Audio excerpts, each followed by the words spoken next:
তারা ভেবেছিল একটা বোমায় সব শেষ। তারা ভেবেছিল লিডারশিপকে টার্গেট করলেই ইরান হয়তো হাঁটু গেড়ে বসে পড়বে। কিন্তু তারা একটা মারাত্মক ঐতিহাসিক ভুল করে ফেলেছে। তারা ভুলে গিয়েছিল যে খ্যামেনিরা মরে না, তারা আরো ভয়ঙ্কর হয়ে ফিরে আসে। দর্শক, আজ আমরা কোনো সাধারণ খবর নিয়ে কথা বলছি না। আজ আমরা জিও পলিটিক্সের এমন এক মাস্টার স্ট্রোক নিয়ে কথা বলবো যা পুরো মধ্যপ্রাচ্যের মানচিত্রকে নূতন করে লিখতে যাচ্ছে। 8ই মার্চ 2026, ইতিহাসের পাতায় এই রাতটি লেখা থাকবে কি দিয়ে? বারুদ আর রক্তের কালিতে। একদিকে যখন তেহরানের আকাশে আমেরিকা আর ইসরায়েলের মিসাইলের ধোঁয়া উঠছে, ঠিক সেই মুহূর্তে ইরানের অ্যাসেম্বলি অফ এক্সপার্টস এমন একটি সিদ্ধান্ত নিল যা ডোনাল্ড ট্রাম্প আর বেঞ্জামিন নেতানিয়াহুর রাতের ঘুম হারাম করে দিয়েছে। ইরানের নূতন তৃতীয় সুপ্রিম লিডার হিসাবে ঘোষণা করা হয়েছে আয়াতুল্লাহ সৈয়দ মোস্তফা খামেনির নাম। হ্যাঁ, ঠিকই শুনেছেন, যে মানুষটি মাত্র কয়েকদিন আগে 28শে ফেব্রুয়ারি আমেরিকা আর ইসরায়েলের এক কাপুরুষোচিত হামলায় নিজের চোখের সামনে নিজের বাবা আয়াতুল্লাহ আলী খামেনি, নিজের জন্মদাত্রী মা এবং নিজের স্ত্রীকে টুকরো টুকরো হয়ে যেতে দেখেছেন। আজ সেই মানুষটির হাতেই উঠেছে ইরানের ইন্তেকাম এবং বিপ্লবের স্টিয়ারিং হুইল। আজকের এই ভিডিওতে আমরা একদম cut to cut, point to point বিশ্লেষণ করব। মোস্তফা খামেনি আসলে কে? কেন তাকে আমেরিকার ট্রেজারি ডিপার্টমেন্ট আগে থেকেই ভয় পেত? কেন তিনি কোনো সাধারণ মোল্লা বা স্কলার নন, বরং আর্টিফিশিয়াল ইন্টেলিজেন্স থেকে শুরু করে ফ্রন্টলাইন যুদ্ধের এক দুর্ধর্ষ মাস্টার মাইন্ড। আর সবচেয়ে বড় কথা, ট্রাম্প আর নেতানিয়াহু যে ফাঁদ পেতেছিল, সেই ফাঁদেই কি তারা নিজেরা পা দিল? ভিডিওটি শেষ পর্যন্ত দেখবেন, কারণ আজ এমন কিছু ডেটা আর ইনসাইট স্টোরি দেব আপনাদেরকে যা গতানুগতিক কোনো নিউজ চ্যানেলে আপনারা আশা করি পাবেন না। তাদের হারানোর কিছু নেই, কিন্তু পাওয়ার আছে পুরো দুনিয়া। আর এটাই হলো জিও পলিটিক্সের আসল খেলা। দর্শক, একটু সাইকোলজিক্যালি চিন্তা করুন। একজন মানুষ যার বয়স 50-এর কোঠায়, সে একদিন সকালে উঠে দেখলো তার পুরো পরিবার শেষ, বাবা নেই, জীবন সঙ্গিনী নেই। একটা মানুষের মনের অবস্থা তখন কি হয় বলুন আপনারা? অন্য কেউ হলে তো ভেঙে পড়তো, তাই না? কিন্তু মোস্তফা খামেনি সাধারণ কেউ নন। দেখুন, ইতিহাসে যখনই কোনো লিডারের পিঠ দেওয়ালে ঠেকে যায়, যার হারানোর আর কিছু বাকি থাকে না, সে হয়ে ওঠে পৃথিবীর সবচেয়ে ভয়ঙ্কর প্রতিপক্ষ। মোস্তফা খামেনির বুক এখন জখমে ভরা, আর সেই জখম থেকে যে প্রতিশোধের আগুন জ্বলছে, সেটা কোনো সাধারণ রাগ নয়। কারবালার ময়দান থেকে শুরু করে তেহরানের রাস্তা পর্যন্ত আজ যে স্লোগান উঠছে তা প্রমাণ করে যে ইরান এখন এমন একজনের হাতে যে মৃত্যুর ভয় অনেক আগেই জয় করে এসেছে।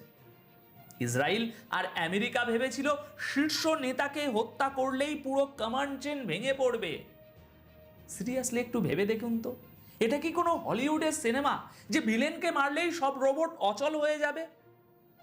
না, উল্টো তারা এমন এক মানুষকে ক্ষমতায় বসিয়ে দিল যে তার বাবার চেয়ে বেশি আগ্রাসী এবং বাবার মৃত্যুর প্রতিশোধ নিতে যে কোনো পর্যায় পর্যন্ত যেতে প্রস্তুত।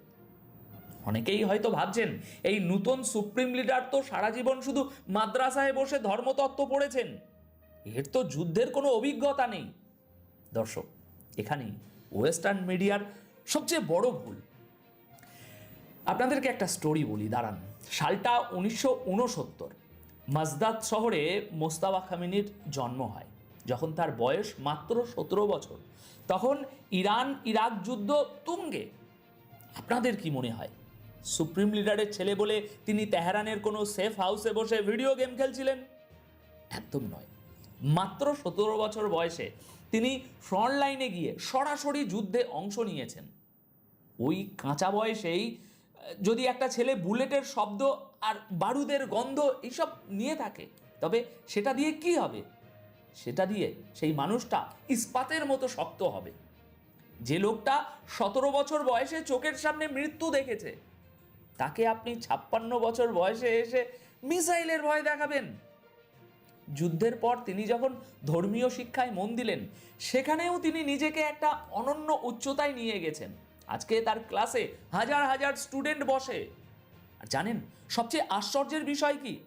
তিনি শুধু কোরআন হাদিস বা ফিকা শাস্ত্র পড়ান না, তিনি আর্টিফিশিয়াল ইন্টেলিজেন্স এআই এবং মডার্ন সায়েন্সের মতো অ্যাডভান্স সাবজেক্ট নিয়েও সমানভাবে লেকচার দেন। একদিকে ধর্মীয় জ্ঞান, আর একদিকে এআই এবং আধুনিক প্রযুক্তির উপর দখল। সুতরাং বুঝতেই পাচ্ছেন কম্বিনেশনটা কতটা ডেডলি। তিনি জানেন আগামী দিনের যুদ্ধ শুধু মিসাইল দিয়ে হবে না, হবে সাইবার স্পেসে, হবে এআই ড্রোন দিয়ে। আর এই কারণেই তিনি ইসরায়েলের জন্য একজন টিপিক্যাল ধর্মগুরুর চেয়ে হাজার গুণ বেশি বিপজ্জনক। মোস্তাফা কামিনীর সবচেয়ে বড় শক্তি হলো তার নীরবতা। তিনি কখনো ক্যামেরার সামনে এসে বড় বড় কথা বলেননি, নিজেকে লাইমলাইটে রাখেননি, কিন্তু পর্দার আড়ালে তিনিই ছিলেন আসল মাস্টার মাইন্ড। তিনি নিজেকে কোনো নির্দিষ্ট রাজনৈতিক দলের সাথে জড়াননি। ইরানে যেমন হার্ডলাইনার আছে, তেমনি রিফর্মারও আছে, কিন্তু মোস্তাফার এমন এক অদ্ভুত ব্যালেন্সিং পাওয়ার আছে, যার কারণে ইরানের সাধারণ জনগণ, বড় বড় উলেমা থেকে শুরু করে আইআরজিসির টপ কমান্ডার, সবাই তাকে প্রচণ্ড সম্মান করে। তিনি জানতেন ইমপ্রেশন দিয়ে নয়, ইনফ্লুয়েন্স দিয়ে দেশ চালাতে হয়। দর্শক, এবার আপনাদের এমন একটা তথ্য দেব যা শুনলে আপনারা বুঝতে পারবেন আমেরিকা তাকে কতটা ভয় পায়। 2019 সালে আমেরিকার ট্রেজারি ডিপার্টমেন্ট হঠাৎ করে মোস্তাফা খামিনির উপর স্যাংশন বা নিষেধাজ্ঞা জারি করে। কেন? আমেরিকার যুক্তি ছিল এই লোকটার তো সরাসরি কোনো পদবি, এই সরাসরি না, সরকারি কোনো পদবি নেই, তবুও তিনি বাবার অফিসে বসে প্রেসিডেন্টের চেয়েও বেশি ক্ষমতা প্র্যাকটিস করছেন। দেখুন, হিসাবটা খুব সোজা। 2007 সালে উইকিলিক্সে ফাঁস হওয়া আমেরিকান অ্যাম্বাসির একটা গোপন তার বার্তায় পরিষ্কার লেখা ছিল আলী খামিনি পর্যন্ত পৌঁছানোর একটাই রাস্তা, আর সেই রাস্তার দারোয়ান হলো এই মোস্তাফা। আমেরিকান ইন্টেলিজেন্স জানতো যে আইআরজিসির কুডস ফোর্স এবং বাসিজ ফোর্সের কমান্ডারদের সাথে সরাসরি যোগাযোগ মেনটেন করতেন এই মোস্তাফা। 2009 সালে ইরানে যে বিশাল কন্ট্রোভার্সিয়াল প্রোটেস্ট হয়েছিল, ওয়েস্টার্ন ইন্টেলিজেন্স ভেবেছিল এই বুঝি ইরানের পতন হলো, কিন্তু বাসিজ ফোর্সকে ব্যবহার করে অত্যন্ত সুকৌশলে সেই বিদ্রোহ দমন করার মাস্টার মাইন্ডও ছিলেন এই মোস্তাফা। অর্থাৎ আমেরিকা আর ইসরায়েল খুব ভালো করেই জানে তারা এমন একজনকে সুপ্রিম লিডারের চেয়ারে বসতে বাধ্য করেছে যার পলিটিক্যাল ক্রাইসিস নিয়ে যে ম্যানেজমেন্ট, সেটাতে সে একদম ডিগ্রি হাসিল করে আছে।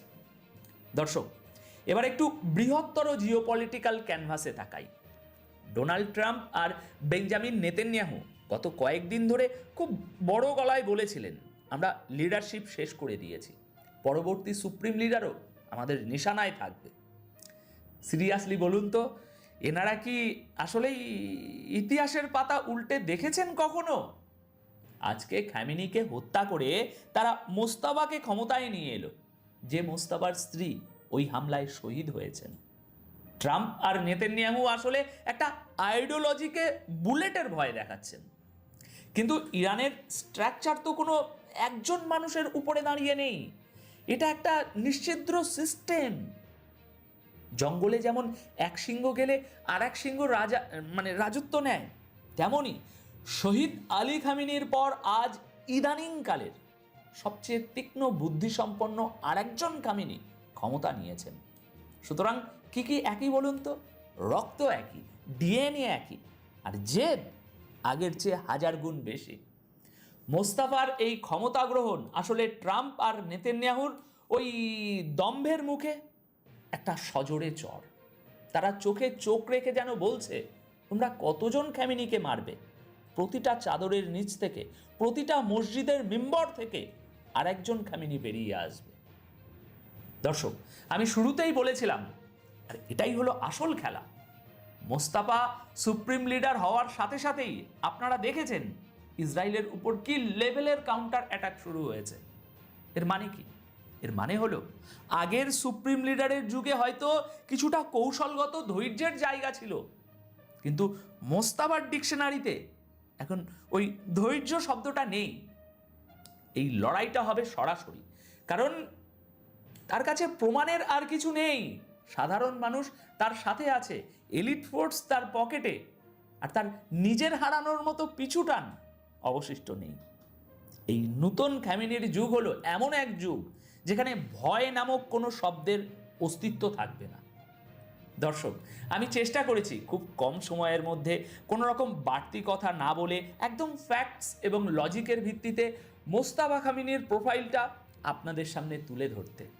পশ্চিমা মিডিয়া আপনাদেরকে যে ন্যারেটিভ খাওয়াতে চায়, আমরা তার পেছনের সত্যটা খোঁজার চেষ্টা করি। হ্যাঁ, রিসার্চ করতে গিয়ে হয়তো ছোটোখাটো নামের উচ্চারণে এদিক ওদিক একটু হতে পারে, যেমন ইরানিরা মোস্তাবা লেখে, তবে উচ্চারণটা ওই মুস্তাবার কাছাকাছি হয়। কিন্তু এগুলো ছোট ছোট বিষয়, মূল পয়েন্ট হলো ইনফরমেশন আর প্রসপেক্টিভ। একটা 50-55 বছর বয়সী মানুষের পুরো জীবনের ফিলোসফি মাত্র 20-25 মিনিটে বলা সম্ভব নয়, কিন্তু আমি চেষ্টা করেছি তার অ্যাকচুয়াল মাইন্ডসেটটা আপনাদের বোঝাতে। এখন বল আপনাদের কোর্টে, আপনারা কি মনে করেন মোস্তাফা খামেনির এই উত্থান কি ইসরায়েল এবং আমেরিকার জন্য একটা বুমেরাং হতে যাচ্ছে? ট্রাম্প আর নেতানিয়াহু কি না বুঝে একটা ঘুমন্ত সিংহকে জাগিয়ে ফেলেছে? কমেন্ট করে অবশ্যই আপনাদের মতামত জানাবেন। আজকের মতো এখানেই বিদায় নিচ্ছি। চোখ কান খোলা রাখুন, কারণ বিশ্ব রাজনীতির এই দাবা খেলায় প্রতি মুহূর্তে চাল বদলাচ্ছে। ভালো থাকবেন, সুস্থ থাকবেন। ধন্যবাদ আপনাদের সকলকে।